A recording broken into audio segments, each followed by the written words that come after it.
Hi, welcome back to Guessagaingaming, and today I'm just doing a video, a small video it's going to be, about Shadowrun Hong Kong, which is the third in the trilogy of Shadowrun games. If you've watched the channel at all, I played Shadowrun Returns. I played it right through to the end. I enjoyed it a lot.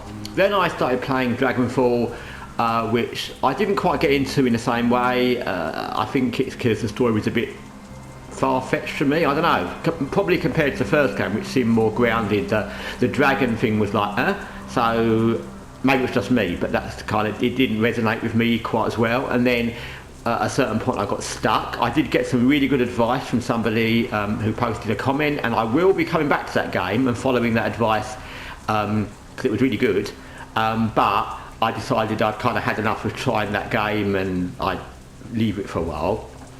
So I thought I'd move on to Shadowrun Hong Kong, and I've kind of run into, and I've not been playing it for that long, but I've kind of run into a kind of similar little snag. So firstly, I like this game, I like the premise of the game more than I like Dragonfall, because it seems more grounded. Somebody's kind of died and it's someone who's your foster father, and you disappeared anyway, and you kind of feel you need to investigate. That seems more grounded than dragons and things. So I like the premise. I've done a little bit, I've not done much. Then I got to this bit early on where I'm working for a kind of gangland fixer, and I've got to go and sort out a deal, and it said, you can see there, do not kill any of the Yellow Lotus gang, that is. And you can tell from the way the woman who's the fixer told us to do it, that's really what you're meant to do, and that's what she wants, and she's not going to be very happy.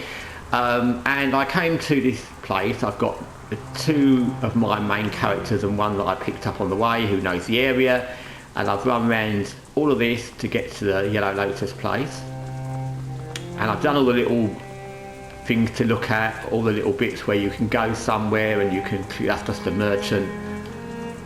There was a thing up there that was a clip, that was just to fix something. It didn't help me do anything.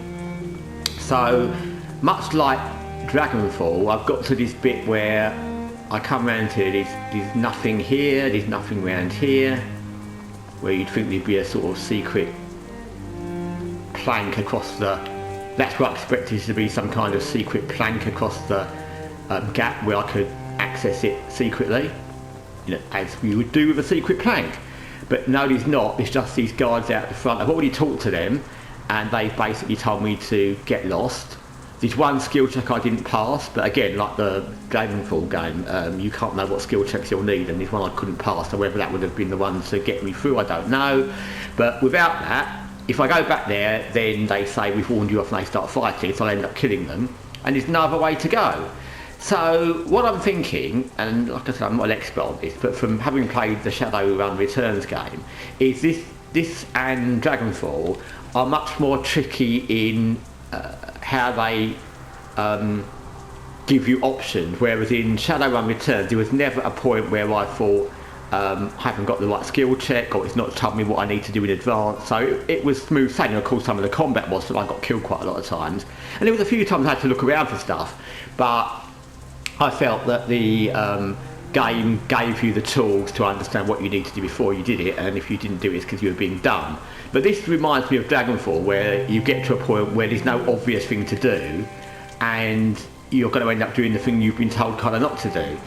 And as it's early in the game, I've decided, having already played through this bit once and had a fight with those guards because I couldn't think of anything else, I've decided to, I thought I'd come back and check if I missed anything, to also skip this game. Probably it's a good thing, maybe I should have finished Dragonfall first anyway, so I'm going to skip this and come back to this again at some point in the future, because there's so many games to play, so many games I've got in my downloaded library that I've never even downloaded. So it's not really a downloaded library, it's my PlayStation Store purchases, but they're not even downloaded. So there's so many games I've played and never played, games I've played and want to play again, that I don't really want to play a game where I'm kind of stuck on an annoying bit early on. And like I said, I found that in Dragonfall, so maybe that's kind of how they've gone with these games. Maybe it's I'm just a dumbass, I don't know. But anyway, also I remember from playing, I don't know, they're not similar, but games like Pillars of Eternity and games like that, and Divinity, Original Sin, that this kind of game with lots of dialogue and running around and fiddly little bits isn't 100% my kind of thing. So I think also maybe after I played Shadowrun Returns, even had this game been better than that, I might have found it a little bit irritating. So I'm going to give it a miss. I'll give it a little bit of time, and then I'll come back and use the advice I got on the channel to try and complete Dragonfall before I come back to this. Anyway, thanks for watching Guessagaingaming. Like I said, I think all these games are well done. I think they're very good. And like I said, maybe it's just me. But yeah, it's not something I like in a game where you get to, not just these games, any game where you find bits where there's no obvious way you could have known you'd get to a bit where you're stuck. And you're stuck, and this is quite early in the game, so if it's like this now, there's going to be bits later where you've not got the right skill checks, and as I said in Dragonfall, there's no way you, in advance you can know what particular skill checks you need to level up to get through different parts of the game. So anyway, thanks for watching Guessagaingaming. Till next time, take care for now.